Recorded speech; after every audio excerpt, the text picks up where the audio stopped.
Hello everyone and welcome back to the channel. We have a very interesting day today, and that includes some huge news for Ripple, and we'll be getting to that in just a moment. Let's go ahead and start with what's going on in the general crypto market. So we take a look at Bitcoin, the Bitcoin Fear and Greed Index, and that is a single digit number. We're sitting at 9 extreme fear territory, and it doesn't get much worse than this. Let's just be real. And you may be asking yourselves, well, if it's so fearful, doesn't that mean that that's the time to be greedy, right? Be fearful when people are greedy, be greedy when people are fearful. And lo and behold, we might have finally hit that bottom. We can see that with Bitcoin, the price is essentially consolidating right around in this space. We're looking at a bottom of just under $59,000 that took place on June 5th, currently sitting above $62,000, a little bit green on the day. It was actually red at one point, and we saw that bounce at $60,670, right around in that range. And that happened yesterday as well as today. You can see on the bottom wick, it's very, very close to being the same. So definitely keep an eye on that. We can go back to June 7th, and you could see at that point, same thing, the bottom wick. So it looks like a lot of buying opportunity zones being set up right at that point. And if this does continue to climb up, as it has on the day at 62,785, it got really close to the Fibonacci zone at 63,200. Ideally, it would close above that. Ideally, it would be 3 days. 2 days forms a trend. 3 days is a strong trend. And then we'd be looking much more likely that it would progressively work its way back into the zone, moving towards $75,000 and then up to the $78,200 range, right around that Fibonacci zone. And for Bitcoin specifically, the Bollinger Band still quite wide, meaning that we've got a lot of volume activity really taking place, especially back on these days. For example, on June 5th, June 4th, those were huge spikes. We've seen it die down a bit, but for the new day right here, we do have a fairly significant amount. It might end up passing what we had on June 9th, but we'll have to see how things continue to play out throughout the rest of the day. As it is right now, it looks like it's consolidating sideways a tad bit. Now let's go to move on to some huge news. This has to do with Ripple and Mastercard. Ripple is now part of Mastercard's Agent Pay initiative for the AI agent economy. So let's go ahead and share some more details. We have from Bank XRP, Mastercard launches Agent Pay for machines, AI agents transacting at machine speed with controls, smart contracts, and guaranteed settlement, even microtransactions. At Ripple's role, RippleX is an official supporter participant. XRPL and RLUSD, which is their stablecoin, enable fast, programmable, compliant settlements, seconds versus days, in Mastercard's network live for card transactions. So, for example, Gemini, WebBank, and Perfect for agent commerce. Marcus Infinger, RippleX SVP, XRPL, and RLUSD pairing let agents move within enforced rules and full audit trails. And so from Ripple's official Twitter account, this is their remark. As AI agents begin transacting on behalf of businesses, payments need more than speed. They need trust, controls, and clear rules for how value moves. We're helping build the infrastructure for trusted agent-driven payments, with the XRP Ledger and RLUSD helping lay the foundation for the future of commerce. We're pleased to be part of the ecosystem supporting Mastercard's Agent Pay for Machines initiative, helping validate new use cases, establish common rules, and accelerate adoption. Now, in additional news, let's go ahead and talk about the general market.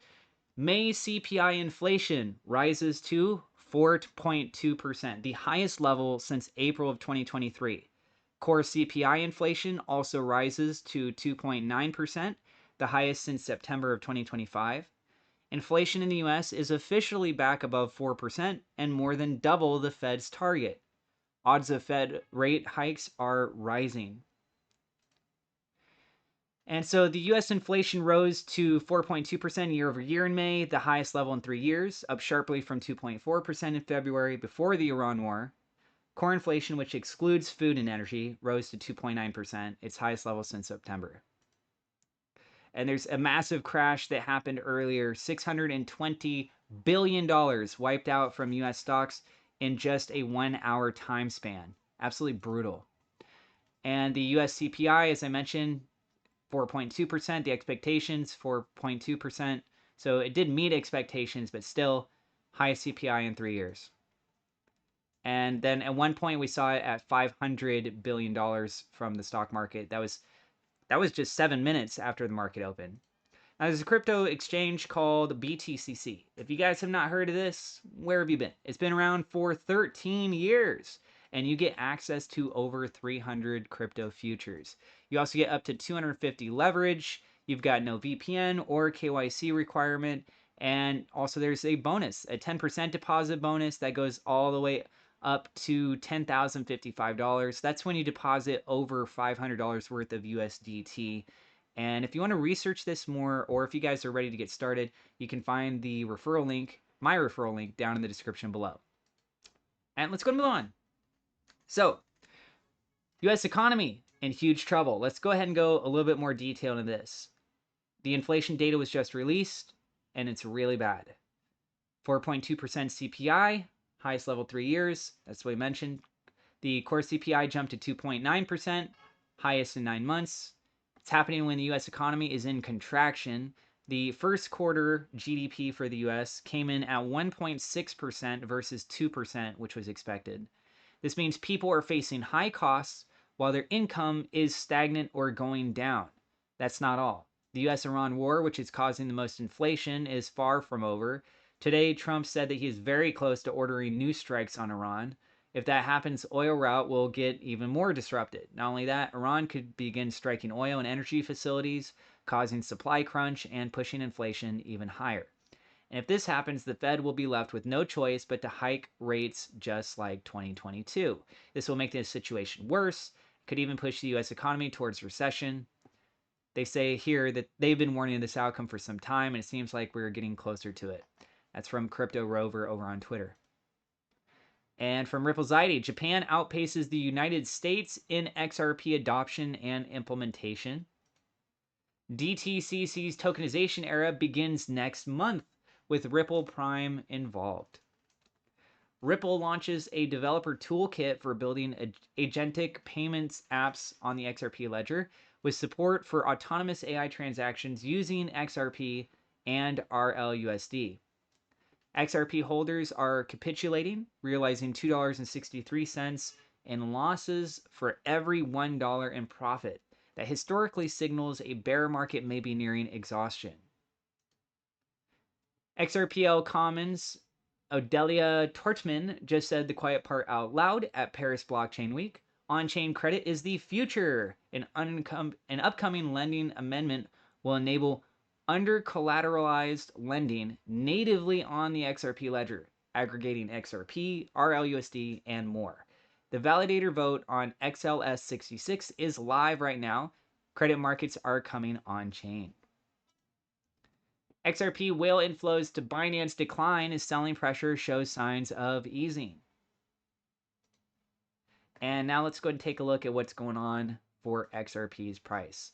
So unfortunately, unlike Bitcoin, which is technically in the green right now, this is Bitcoin's price chart we're looking at.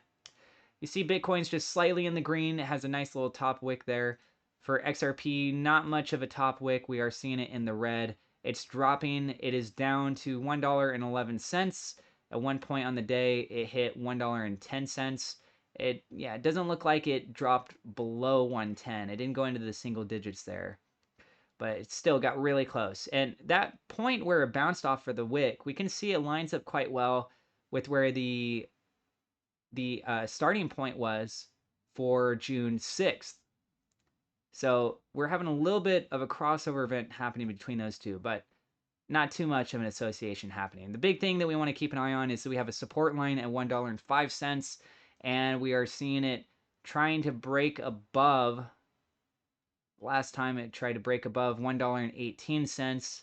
Realistically, if it gets above that, I'd be looking at the median line on the Bollinger Band here at $1.26, and then pushing up further, possibly at $1.40. That's a Fibonacci retracement zone. I really do stress that a lot in my videos. And you do see this blue line here, this triangle formation. Let me go and zoom out a little bit. This is previous. We were testing to see if it would actually hold when it broke down back here on May 21st. May 22nd. It dropped down, tried to come back up, kind of attempted it several days in a row there, and then got rejected. Dropped down further, made another attempt here on May 30th. So it showed a lot of relevance, but didn't make it, and we ended up seeing a plunge in the price for XRP. When we look at it on the Fibonacci retracement zone, currently we are about halfway between $1.40 and 0.86, or about 0.87, 87 cents there. I would say it's actually looking like it's a little bit less than half that distance. So hopefully it doesn't drop all the way down here. That would drop it below $1 and definitely put it in some very risky territory. I mean, the last time that we had it very, very low was on that really bizarre day that happened with a bunch of crypto back on October 10th when it dropped down to 77 cents and then had a very big bounce going all the way up. Absolutely wild day. But yeah, as it is right now, moving sideways just a tad bit. Hopefully this is not a dead cat bounce and we see it drop down further. But yeah, you should definitely keep $1 in mind. It's a possibility that it's going to try and retest that. And we'll see if it ends up trying to go back towards $1.20. That's what I got for you guys in today's video. And thank you so much for tuning in. I appreciate you guys. Thank you to my Patreon supporters. You can check me out there at Crypto Atlas, or you can become a YouTube member if you want to show your extra support. Thank you guys. Be safe. God bless. And we'll see you in the next video. Peace.